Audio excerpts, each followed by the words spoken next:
berbuka puasa.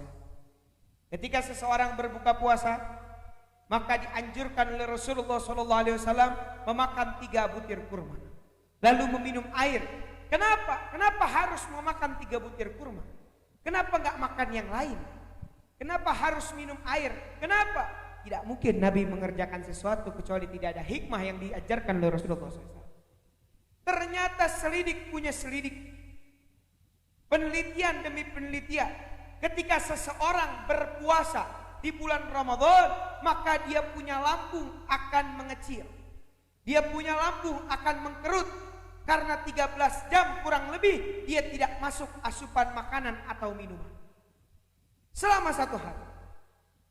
Oleh sebab itu, ketika seseorang berbuka puasa memakan makanan yang mengagetkan lambung, maka akan menyebabkan lambungnya lebih cepat untuk rusak dan menimbulkan berbagai macam penyakit.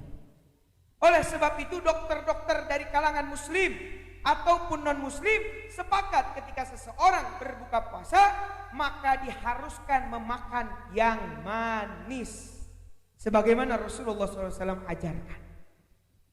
Dan belum sampai situ, mereka juga sepakat nih, kedokteran dan ilmuwan, bahwa manisnya bukan sekedar manis.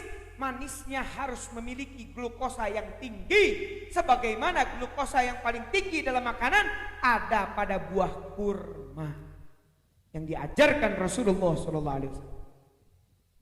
Ada pada buah kurma, di mana sepakat ilmuwan kedokteran, antum bisa buka di ensiklopedia atau di status di sosial media dan lain-lain di internet, itu dijelaskan glukosa yang paling tinggi dalam sebuah makanan yang cepat menyerap daripada lambung agar lebih cepat membukanya ketika seseorang perut kosong ada pada kurma, sebagaimana diajarkan Nabi SAW. Lalu kenapa Nabi minum air?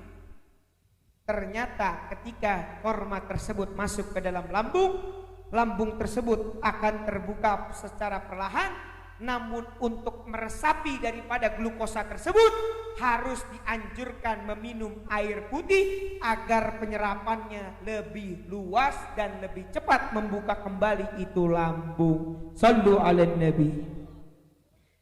Jadi bukan sembarangan Nabi SAW ngajarin kepada kita. Lalu habis makan korma, minum air, Nabi anjurkan untuk melaksanakan ibadah sholat maghrib dulu, baru makan makanan yang lain.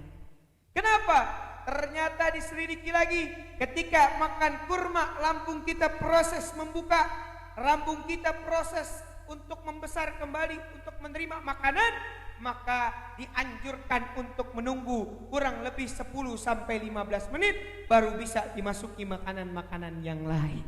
Maka dianjurkan untuk melaksanakan sholat.